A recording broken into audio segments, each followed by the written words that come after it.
Hello, everybody. Uh, how's it going? I hope everybody's doing well in the quarantine. There's a plague out there right now. Uh, it's been quite a while. Um, I'm gonna go ahead and apologize in advance because this story is gonna be pretty serious. It's not usually what I'm about here.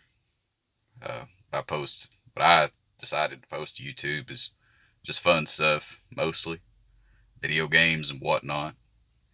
I used to talk about pretty serious stuff all the time, but I don't know. I guess I felt at a point that I wasn't really qualified to talk about a lot of that stuff. I was just a, I don't know, young pup, inexperienced little one. I also want to go ahead and say I apologize to the people that uh, know me IRL and will be hearing this story for the first time this way. It's not that I didn't trust you or that I didn't love you or whatever. It's just that I've never told anybody this, but it's been on my mind pretty heavily for about the last year and a half or so, and I just want to kind of throw it into the void. Uh, my favorite thing to do in the whole wide world is tell stories. When somebody, and when I had the public speaking class in college, I loved it because when you tell a story and the people are with it, and you can tell that they're with it, and you can tell by the look in their eyes that they're just right with you and they're following along. That's one of the best feelings in the world, especially when there's a big payoff, you can make them laugh. It's one of the great feelings. There's nothing funny about this, and without any further delay, I'm going to talk about this. I don't even know what the right word to call it is. I feel like sexual assault is probably too strong a term, but I don't know what else to call it. It's what it felt like. Um, and this happened years ago, and I won't reveal the name of the person who did it to me. Uh, but for anybody that knows him, this will be pretty clear. And I'll say this: he's dead now, and then that's pretty much giving it away to everybody else that hadn't already figured it out. So, although I do tell this story, and I give my word of honor that it's exactly as I remember it. There's some things I can't remember, which we'll talk about, but uh, there is the only other person who was there at the time is no longer alive in this world to uh, give their side. So uh, that's something that you got to keep in mind. So for the sake of this story, I guess I'll call him Blake, and that is not even remotely close to his name. Uh, but Blake and I had been friends for years, starting in the third grade of elementary school, and we were inseparable for quite a number of time. Now, in my opinion, looking back, and pretty much everybody else agrees, he was a very manipulative person, even at a very young age. Uh, the guilt trips and the gaslighting. Hey, Gabe, were pretty strong. Uh, but that's neither here nor there. I guess I'll skip ahead to the most important parts. Uh, I guess for context, I should say this: between the fifth and sixth grades, which for me that was the difference between elementary school and middle school. The summer before we started middle school, I went over to his house, and then we went to a relative's and uh, swam in their pool, and then we went back to his grandfather's house. And he was so excited. He had the Xbox 360. I think the first or second year it came out or whatever. Uh, I know he definitely had an Xbox 360 before I did. And he wanted me to play Gears of War 2 with him. And I can assure you, just having or knowing him for the years and years I did, he wanted to play me because he knew that he would beat me because I never played it before. Of course, for anybody that's played Gears of War, especially Gears of War 2, you know that the Nasher shotgun is a great equalizer. And I was just slapping him left and right. I mean, it was sad, and he got so mad at me. He got up, he started screaming in my face. He said, "You fucking faggot," and just screaming horrible things at me. And keep in mind that his relatives are in the room, including a pretty cute girl at the time. And uh, I just wasn't. going to let that happen, so he was screaming at me. I sucker punched him in the face, and I didn't break anything, but it was enough for a nosebleed. And he started crying, and his grandparents had to call my dad to come get me, and it was a whole big deal. But point is, I was convinced at the time that the friendship was over, that we would never be able to hang out again, that one instance would be uh, enough to ruin our friendship forever. Well, uh, and that was the case for several months of sixth grade. Uh, we didn't really talk uh, or do anything.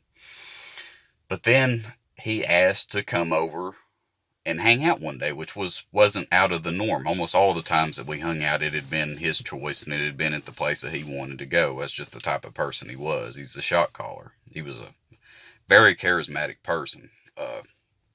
It's really hard to describe. Even now, people uh, who haven't seen him for years and years, they remember him. And it was just an extremely large personality type person. Well, he came over, and I said yes, because deep down, I guess I didn't want the friendship really to be over, but it was just a few minutes. We went up to my room, which was on the second floor of the house, and I went to my little desk drawer. Imagine walking through the door and then straight ahead on the wall that you can see when you go through the door. There's a desk there, and I went to the desk, and I can't remember why, but when I turned around, I heard the door close. So I turned around, and he was standing there with his pants down and a throbbing erection. And I don't say that to be funny. I mean literally is that I don't know if he was actually gay for me, if he was just seeking to get revenge on me, to humiliate me or whatever. But he started walking towards me, and he started, not screaming because my mother downstairs would have heard him. But it was sinister. I started screaming, "Suck it," which is a funny phrase, especially if you loved Degeneration X back in the day, as I did. But he started, like loud whispering is the only way I can describe it. He started saying, "Suck it, suck it." And I tried to get away from him. I tried to do like a dodge past him toward the door. He grabbed my shoulders, he forced me to the ground, and he had his dick in my face. And again, he said, "Suck it, suck it." Now, he didn't touch me with it, he didn't put it anywhere on me. I just sat there. I froze up. I don't know how else to describe it. I just froze up. I sat there and I did nothing. And really, Uh, I don't remember what happened after that. I don't know if that was just supposed to be a uh, cruel joke or whatever, but it messed me up pretty bad. Even now, all these years later, sometimes like I can talk about it right now, and even though I'm trying to think about it with as much detail as I can, I still am able to kind of separate myself because this was years and years and years ago.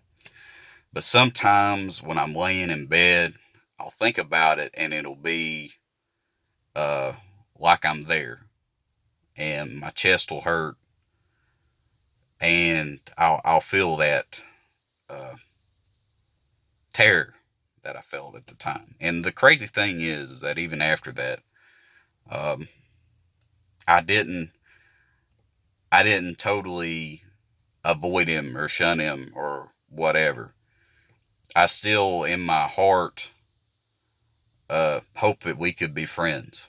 And he was mean to me for that pretty much for the rest of the time that I knew him, except I played Xbox with him for like 3 days, uh, probably in 2016, which had been several years after that, and I hadn't talked to him for a long time before that, and I didn't talk to him for a long time after that until he died. So, there was I, there was a, I don't know, there's a secondary story, but I'm running out of room here. Uh, it doesn't really matter in the grand scheme of things, but I don't know. That was a story. I wanted to talk about it. I was kind of tired of letting it rule over my mind, if that makes sense. Um, I just kind of wanted to get it off my chest. I didn't want to thrust it onto just one person or two people. I kind of just wanted to uh, throw it into the void, you know. Um, but that's my story, and it's probably the most important one I'll ever tell. Uh, Thank you for watching, everybody. Don't pity me. Don't worry about me. I'm doing good. I'm doing good. Uh, and I love you. Take care, everybody.